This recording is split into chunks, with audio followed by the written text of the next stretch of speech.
Nugoba icyubahiro n'ubutunzi bw'isi sinabigura n'urukundo rw'umukiza wanjye. Ndamukunda nawe arankunda, ibyo birampagije. Kubaho ari bihumuriza umutima wanjye. Nubwo bampa icyubahiro n'ubutunzi bw'isi sinabigura n'urukundo rw'umukiza wanjye. Ndamukunda nawe arankunda, ibyo birampagije. Kubaho ari bihumuriza umutima wanjye. N'uw'igikundiro n'inshuti nziza, urukundo rwe ruraryoshe kurenza ubuki. N'uw'igikundiro n'inshuti nziza, urukundo rwe ruraryoshe kurenza byose.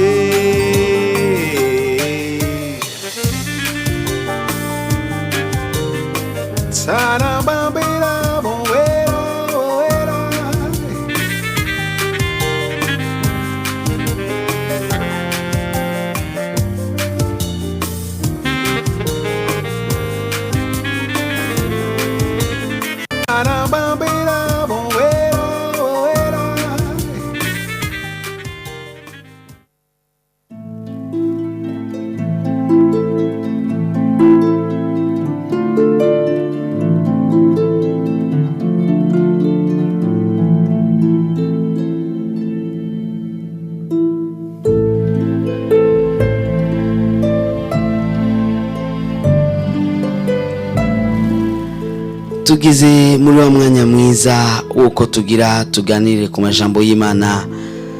Kuri mikro muri kumwe na Jackson Nkeshimana. Muri mwanya mwiza Imana duteguriye, ndagomba ko uba hafi radio yawe kugira ngo ntuhavusamara, kugira ngo ntuhava uja kure, ngo uhave ucikwa n'ijambo ry'Imana tugira tuvugane ko rino jambo ni jambo rikuraba wewe, ni jambo rindaba jewe. Reka dusome ano majambo y'Imana yanditse mu gitabo cha Yesaya igice cha 41 n'umurongo wa 10 kugeza ku 13. Turasoma Yesaya igice cha 41 ku murongo wa 10 kugeza ku 13.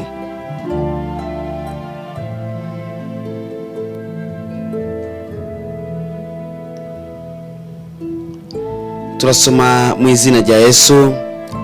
Ntutinye kuko ndi kumwe nawe, ntukihebure kuko ndi Imana yawe. Nzogukomeza, nzogutabara, mbere nzokuramira n'ukuboko kw'iburyo kw'ubugororotsi kwanje. Abakurakiye bose bazotetegwa bamaramare, abagutonganya bazocika ubusa baranduke. Abaguhaririza uzobarondera ubabure, kandi abakurwanya bazocika ubusa bakamangane. Kuko je uhora Imana yawe, nzogufata ukuboko kw'iburyo nkubwire nti ntutinye, ndagutabara. Ndasubiramo Yesaya 41 ku murongo wa 10 kugeza kwa 13. Ntutinye kuko ndi kumwe nawe, ntukihebure kuko ndi Imana yawe. Nzogukomeza, nzogutabara, mbere nzokuramira n'ukuboko kw'iburyo k'ubugororotsi kwanje. Abakurakiye bazotetegwa bamaramare, abagutonganya bazocika ubusa baranduke.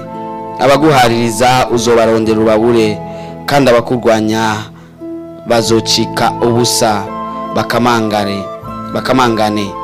Kuko je uhoraho Imana yawe, nzogufata ukuboko kw'iburyo nkubwire nti ntutinye, ndagutabara.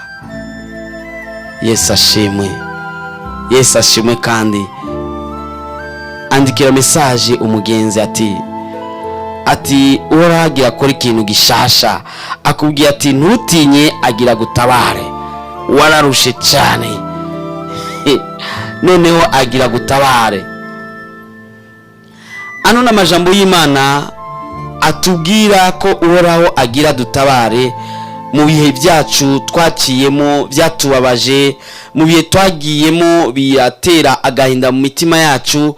Cya kintu cyateye agahinda mu mutima wawe, uhoraho agira gutabare, agukure muri ako gatengo, agukure muri izo ngorane. wararushe noneho agira kuruhure.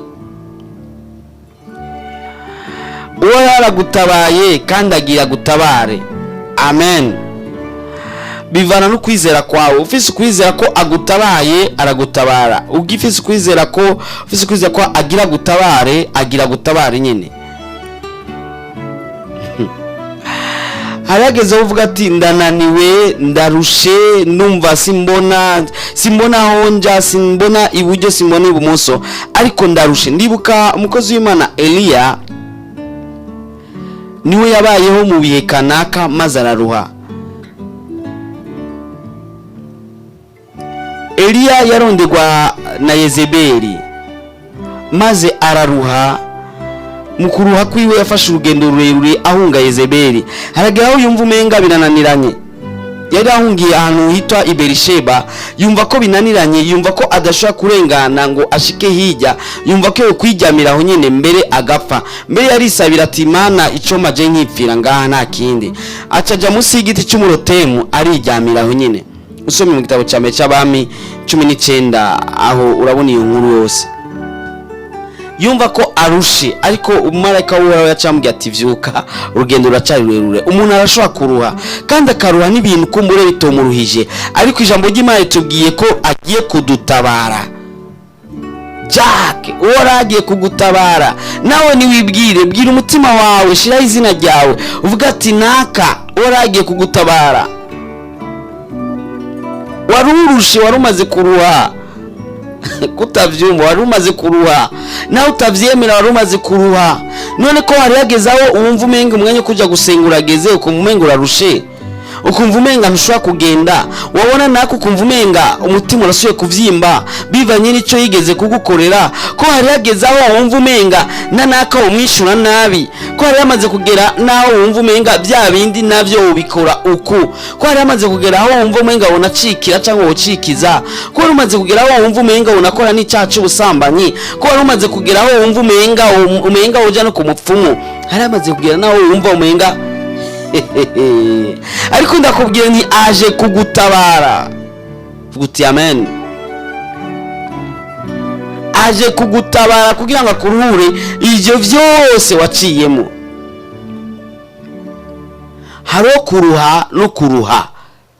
Hari abantu barushe. Kumbura ushobora kuburushe gatonya ukibaza ko urushe gose, mbwa rundi muntu warushe kukurusha.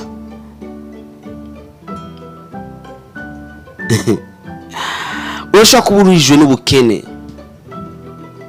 ukarushwa n'ubukene. Abandi baronderera niyo nawe uronderera, mugabo abandi bararonka ukabura, ukaba umukene akomeye cyane. Mbere n'abantu ntibanabimenye ko wakenye.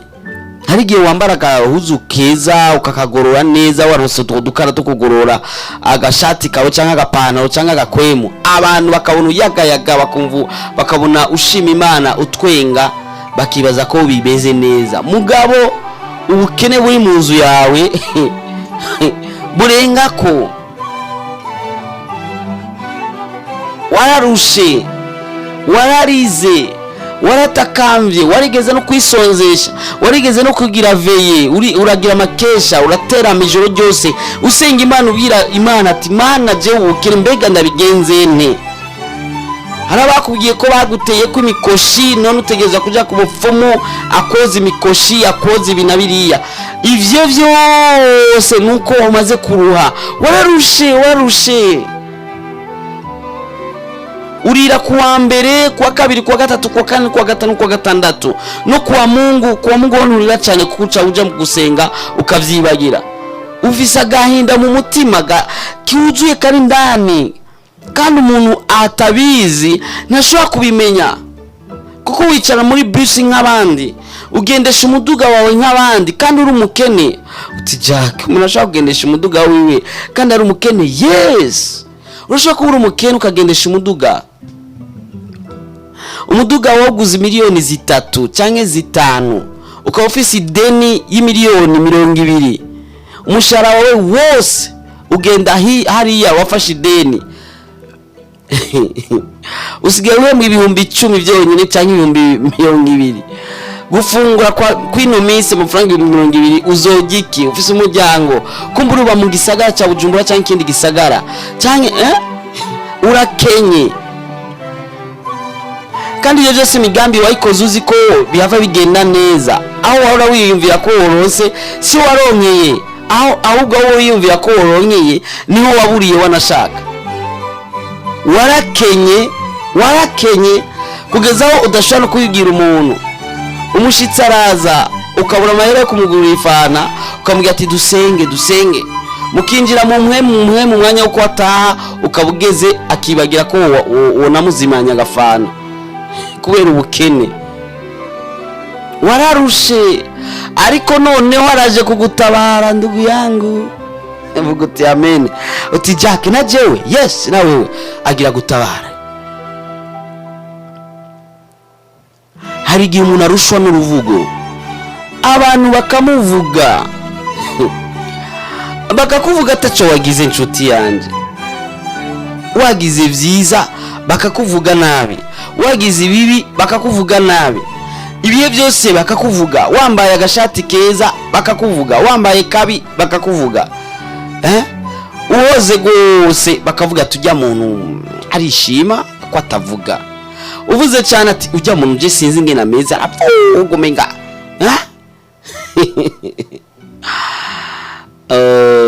kwisi ni hatari. Urarushe n'uruvugo. Harageze n'igihe uva mu quartier imwe wimukira mu yindi kugira ngo urabe ko boreka kuvuga. Warigeze no kuhindura urusengero aho wasengera ukava ngaho ukimukira handi kugira ngo urabe ko boreka kuvuga. Warigeze no guhindura akazi kugira ngo urabe ko boreka kuvuga. Barakuvuze bivanye n'ingwara urwaye, barakuvuze bivanye n'ubuzima ufise, barakuvuze bivanye. Wararushe, ariko noneho uno munsi aje kugutabara. Vuga uti amen. Andika message mugenza umbwiye ati araje kugutabara. Atumviriza Jackson ariko avuga ati araje kugutabara.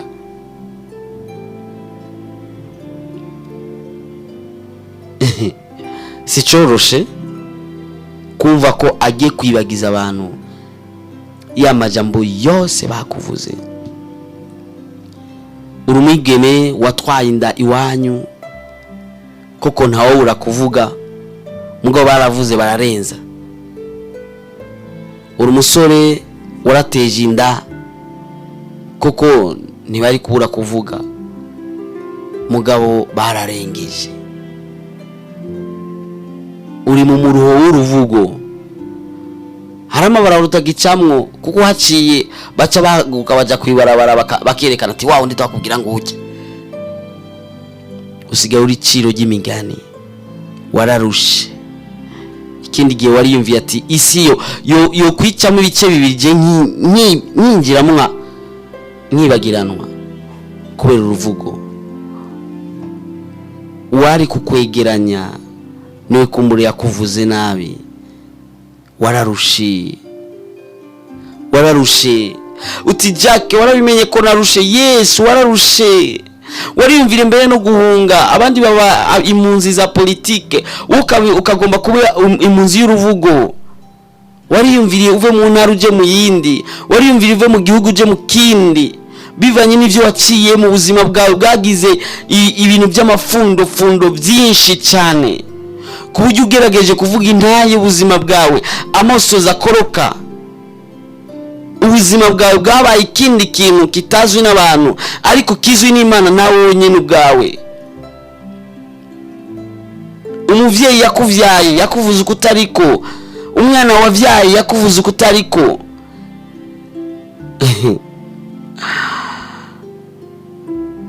Harige waruhijwe no kubengwa. Wari umukobwa mwiza, mugabo babandi urusha ubwiza urabizi nawe kandi n'abantu barabikubwira. kenshi uramaze no kwifotoza wiraba, kenshi wiraba no mu kirori, kenshi urabaza n'abantu, ariko babandi urusha kure niyo nibo bagenda ugasigara bakubaka izabo nawe ugasigara ngaho. Hageze iminsi ya dote undi yambwiye ati Jack, ati je byahindutse, hasigaye indwi imwe tugire mariage, dote yaraheze.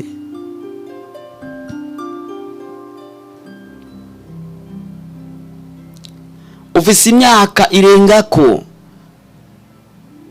urumwigeme ntugikunda no kuvuga imyaka yawe. Ikindi gihe navuze ni hari abantu bagerageza kwihisha imyaka yabo kugeza aho batavuga ko ari ingahe. Wamubaza akakubwira 8 ans, avuze 8 ans uribwira wenyine nimba ari 18 ans, namba ari 28 ans, namba ari 48 ans,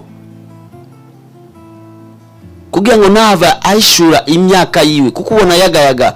Mugabo kumbe afise imyaka 30 na 40 na 50 na barakubenze kenshi uciurira oya nurire hora rakuzi. Uno munsi ni umunsi wawe gutabaho, avuga uti amen. Uno munsi wawe gutabaho nshuti yanje, ni umunsi yateguye kugira ngo gutabare. Zino tariki nuzandike kandi uzobicabona.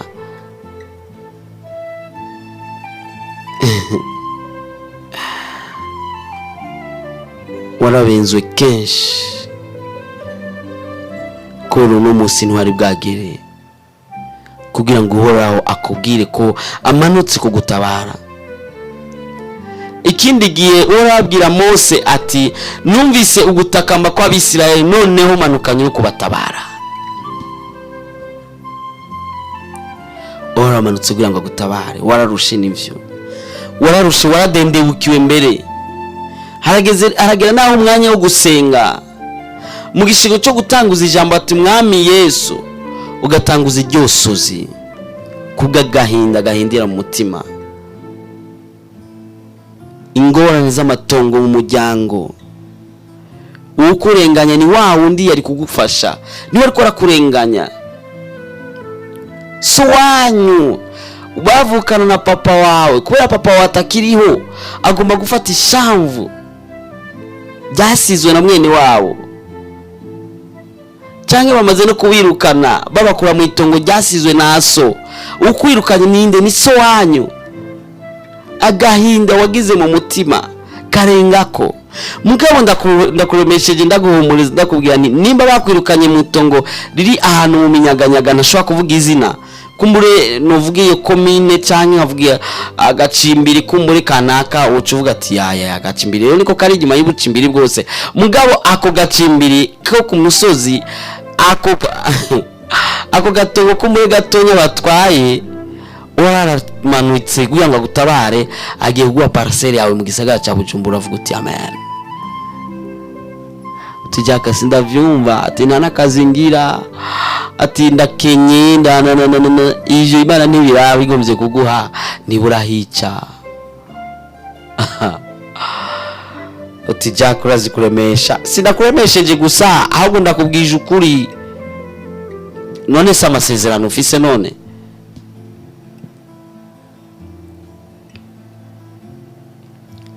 Hari gihe uruha no kwibwa. Urashobora kuba mashize ibintu hamwe muri abantu 5, mugabo ivyakabigo vyibwa byonyene. Wafashe urugendo uvuye Kampala, uvuye ruguru, uvuye Bujumbura, uvuye he, mwashira imizigo mu muduga, iyo abandi yose igasigara mugabo gwawe ugakoroka hasi. Waja kuja bukuruzi, abandi bakarengana mugabo ukajanwa n'amazi, bakarinda kuja kukuroba kugira ngo ukire. Muraja bukibara mwese mugabo wewe ni ugongwa n'umuduga, cyangwa imiduga yanyu yarigenda mwese mwibarabara cyangwa mu gisagara cya Bujumbura, aho waciye abandi baciye, gwawe nigira accident, izindi zikarengana. Hagaze aho kwibwa rero, umunsi wasinziriye cyane niho bakwiba. Indi misi ugakesha, indi misi ukaburi maso, indi misi ukaba umeze neza, mugabo umunsi wihenze ugasinzira niwo munsi baza kukwiba. telefone wawe urigendana neza, warayicanye ahantu hari ibisuma bya karuhariwe ntibigeze bayiba. Mugabo umunsi kanaka waciye ahantu utaziga nuko bari bisuma, telefone yawe iribwa. Ku kwezi wibwa kabiri, ku mwaka wibwa inshuro 100. Ngati mbiki none wararushe. Hageze igivuga ati je singitunga telefone, je sinzosubira gutunga ibirato, kumbe n'ibirato barabikwiba, je sinzosubira gutunga ikina kiriya, kubera impamvu zingene wabaye muri ayo mageragezwa, kugeza aho wumva urarushe, kugeza aho wumva urananiwe, kugeza aho wumva nubona imbere. Ariko no munsi wawe uragomba kugira ikintu gishasha. Ndagomba ko urategura akazi na gashasha ugiye guha Uhoraho. Warondeye akazi warabuze, aho abandi baronderera akazi niho nawe waronderera akazi. Mugabo babandi urusha amashure nibo bakarose, wewe ufise amashure kubarusha mugabo ntabwo wakarose.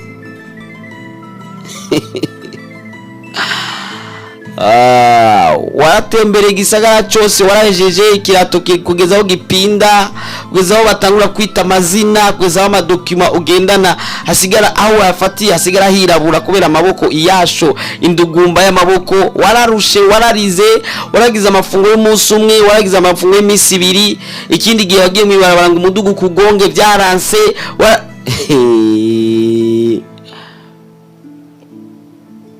Ntiwiyice,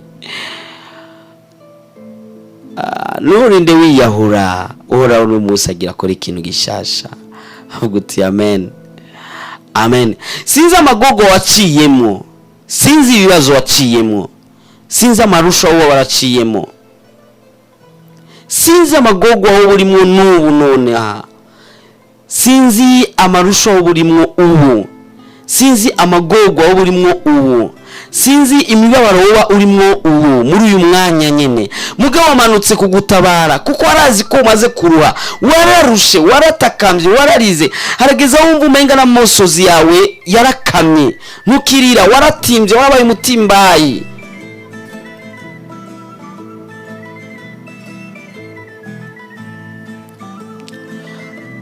Uhoraho amanukanye no kugutabara, agira kuruhure.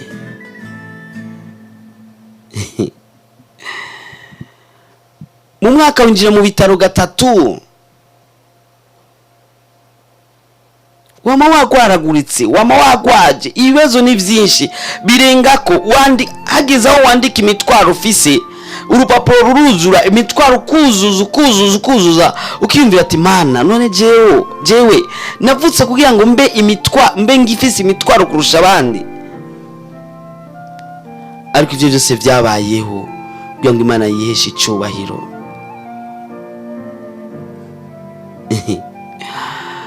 Imibabaro waciyemwo irahagije, amarira warize arahagije. Ndibuka inkuru ya Barutimayo yatakambye abahamagara Yesu ati Yesu umwana wa Dawidi ungirira imbabazi. Abantu bakamubwira ati cicika. Mugabo igihe Imana yibutse kugira neza, Yesu aramuhamagara, atuma babandi nyene bamubwira ati hora, nibo baje kumubwira ati humura, Yesu araguhamagaye. Vuga uti amen.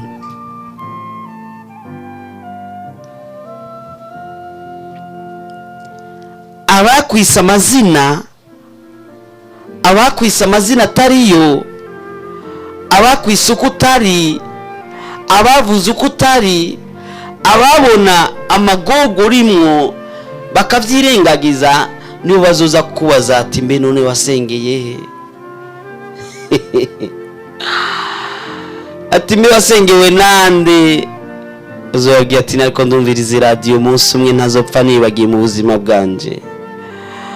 Ati Uhoraho agira neza, ati arankiza, ankura muri ya mibabaro narimwo, amizina rishasha. Abitwaga bamasumbuko, abitwa batabu, bamateso, bamarushwa, bamagogwa, ayo mazina yose Uhoraho yahindura. Uvuga uti amen. Ku kumbure wahora witwa bizokugwako, ati bizongwako, atari jewe mugabo wewe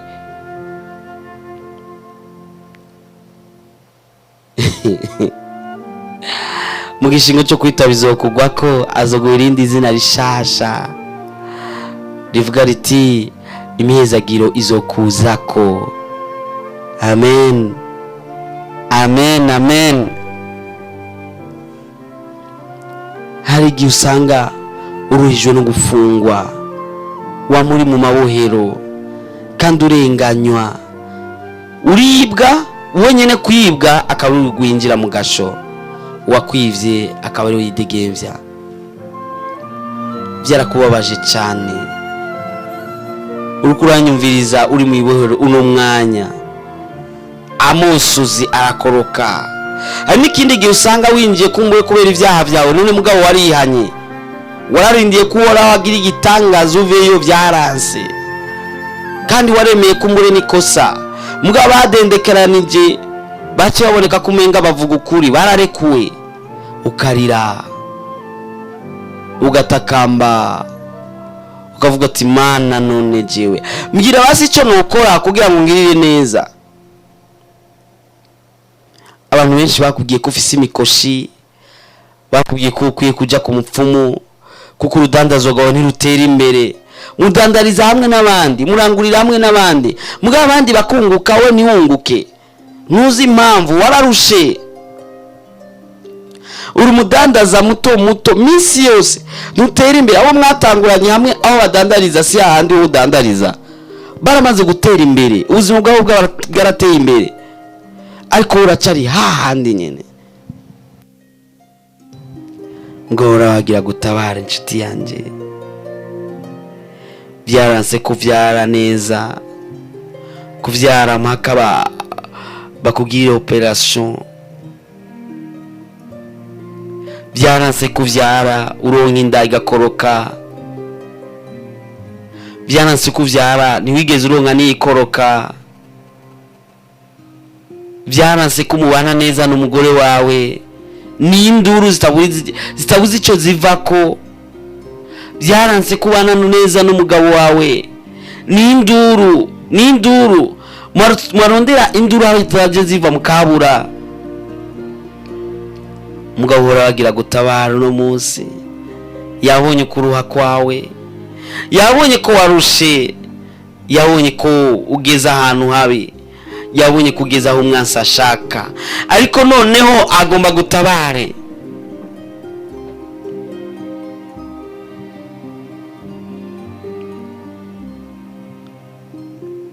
agira ikintu gishasha mu bugingo bwawe.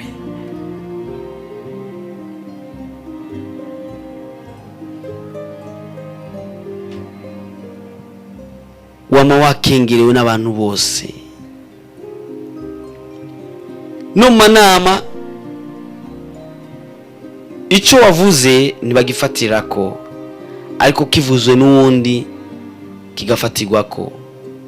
Aho uciye umenya ni harama bagushizeko, ukengerwa n'uwari we wese, ukiyumvira ati mbega none ngirene, mbega njehe, mbega nkoriki, mbega jewe no banarakoze ikosa nyabaki imbere y'Imana.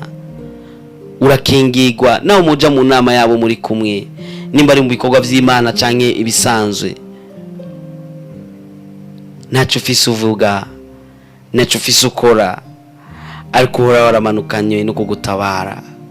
Agira kora ikintu gishasha mu bugingo bwawe, agira guha izina rishasha mu bugingo bwawe.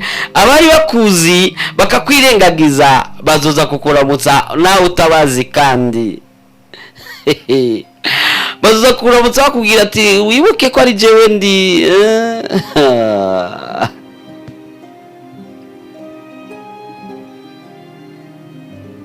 Ivyo uhora akora byarenze uko umuntu yovyumva.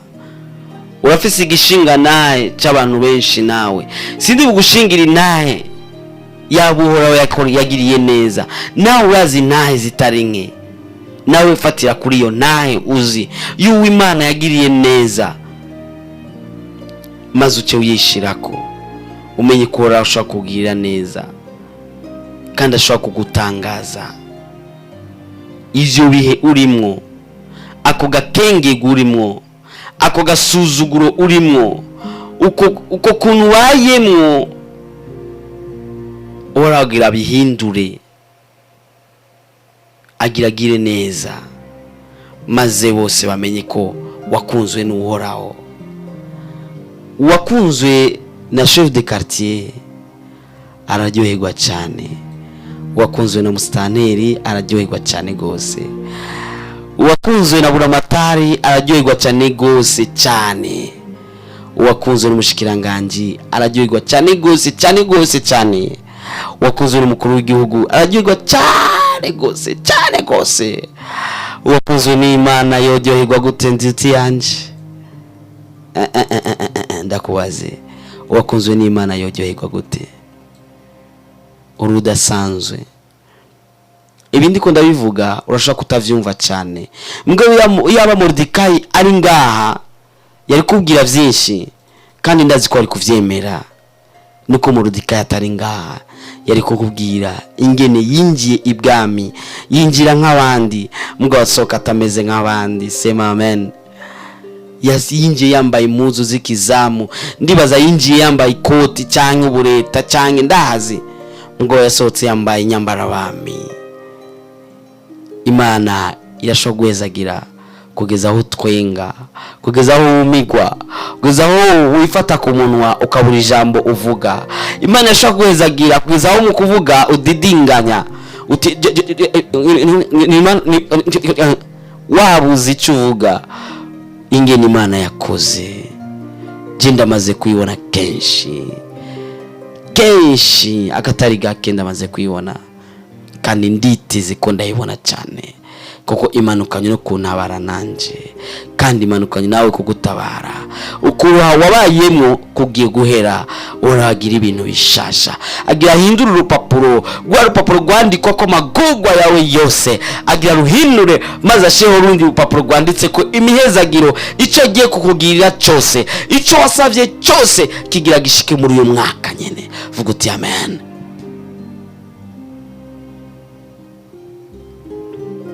Ingorane nuko imara kugukorera neza ntuvyibuke, ntunashime. Nibake banyandikira message bambwira ko Imana yabishuye, nibake bantelefona bambwira ko Imana yishuye, ariko duhuye akambwira ati uretse ko nibagiye kubwira bwa bundi cyagi satana nimfise canke yageragezwa, Imana yarishuye. Mugabo igihe tuba turagusengeye urira mosozi menshi, uhora naca tokora, uragira neza. Reka ndaguha kanya muvirize kano karirimbo ati ndaje mwami ndaje, nawe uririmbe muri aka karirimbo maze tuje dusenga, uraca kugirira neza. Inyuma yo gusenga urashobora kuca wandika message kuri 79 57 14 29 79 57 14 29 canke 75 57 14 29 75 57 14 29.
nisutsi wawe ivyo waneguriye mwami bishitseko ndaje mwami ndaje Yesu ndaje imbere yawe gira ico ukoze mwami mwami numezagire ndaje mwami ndaje mu nyonga zawe ivyo waneguriye mwami bishitse ndaje mwami ndaje mu nyonga zawe ivyo waneguriye mwami bishitse ndaje mwami ndaje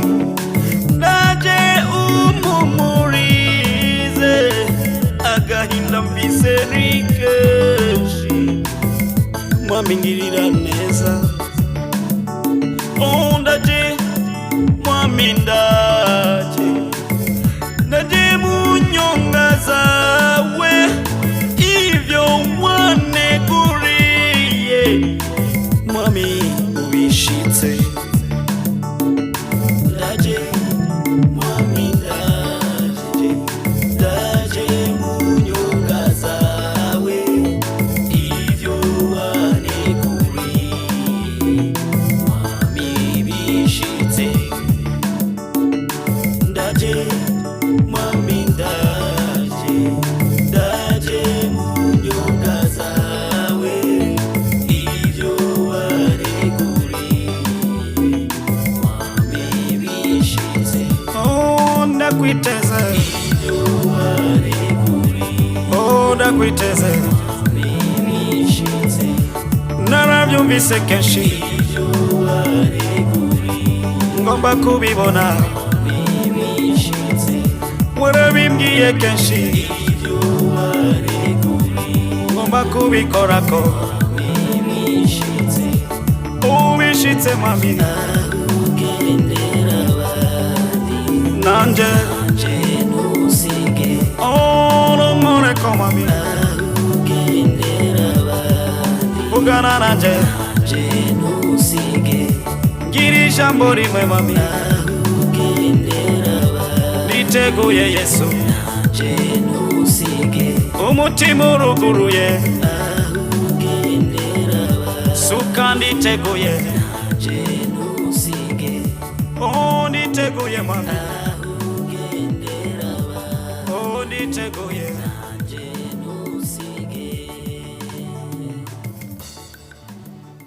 reka dusenge Imana ishobore kukugirira neza.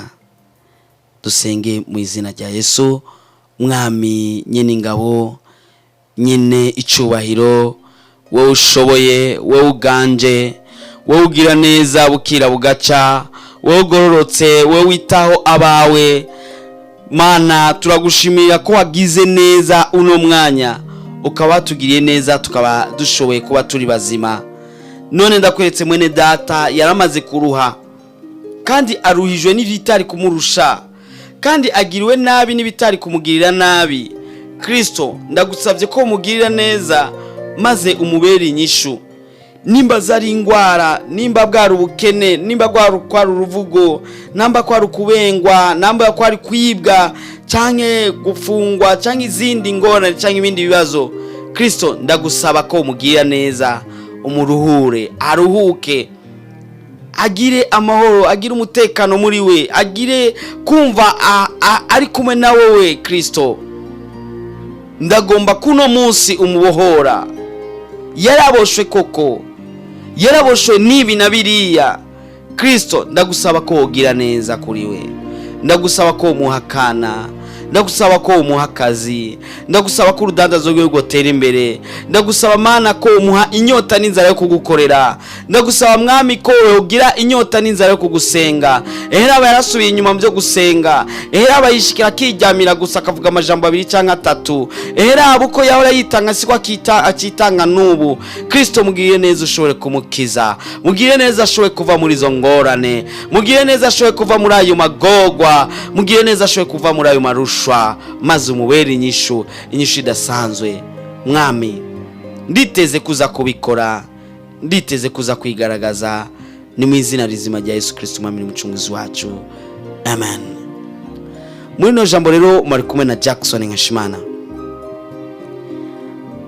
Mukene ko tubasengera, murashobora kudutelefona cyangwa mukatwandikira kuri 79 57 14 29 79 57 14 29 cyangwa 75 57 14 29 75 57 14 29. Yesu abahezagire.